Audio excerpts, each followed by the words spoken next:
ప్రభు ఇచ్చే రక్షణ కావాలా? దేవుడిచ్చే రక్షణ కావాలా?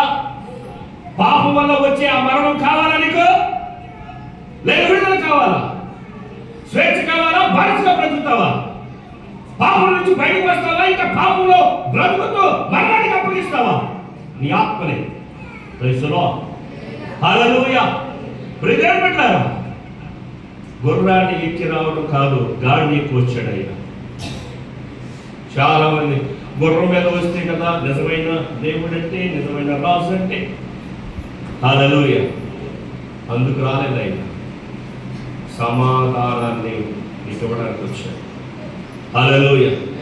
సమాధానం లేని మీ జీవితాలలో, శాంతి లేని మీ జీవితాలలో, రక్షణ లేని మీకు దేవుడు రక్షించడానికి, నీతిమంతులు కాని మిమ్మల్ని నీతిమంతులుగా మార్చడానికి, సమాధానం లేని మీ కుటుంబాల్లో సమాధానం ఇవ్వడానికి, శాంతి లేనటువంటి మీ కుటుంబాల్లో శాంతిని ఇవ్వడానికి నా రాజు బయలుదేరుతూ ఉన్నాను.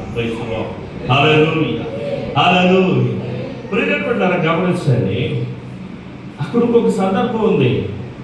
వీళ్ళు ఈత మాటలు, ఇప్పుడు ఖర్జూరం మాటలు ఉన్నాయా, అవి బట్టలు ఊరేగించడానికి గాడిద ముందు వెళుతూ ఉంటే, గాడిద వెళుతుంటే దాని ముందు బట్టలు పరచడానికి మరొక కారణం ఉంది. ఒకటి జకర్యా ప్రవచించిన ప్రవచనం నెరవేరిపోయితే, ఇంకొకటి మక్కాబీయుడైన యోదావు ఒక ఆయన ఉన్నాడు. ఆయన ఎవరంటే మత్తతియా అనే యాజకుని యొక్క కుమారుడు. ఎవరు? ఇది చరిత్ర. దీన్ని తెలుసుకుంటే ఇక్కడ ఇంకొక సన్నివేశం ఉంది.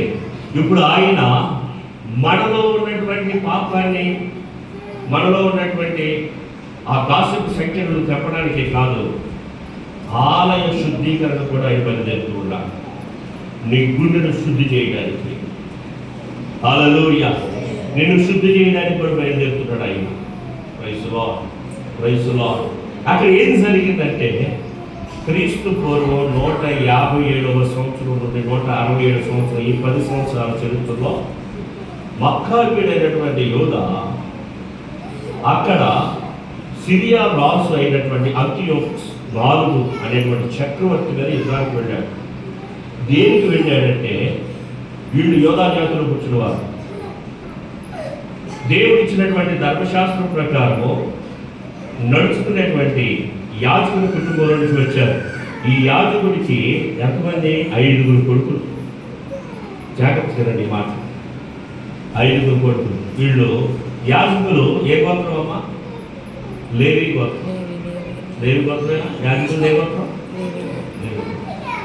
ఇప్పుడు 140 సంవత్సరాల వయసులో ఉన్న యూదుల మీదకి వచ్చి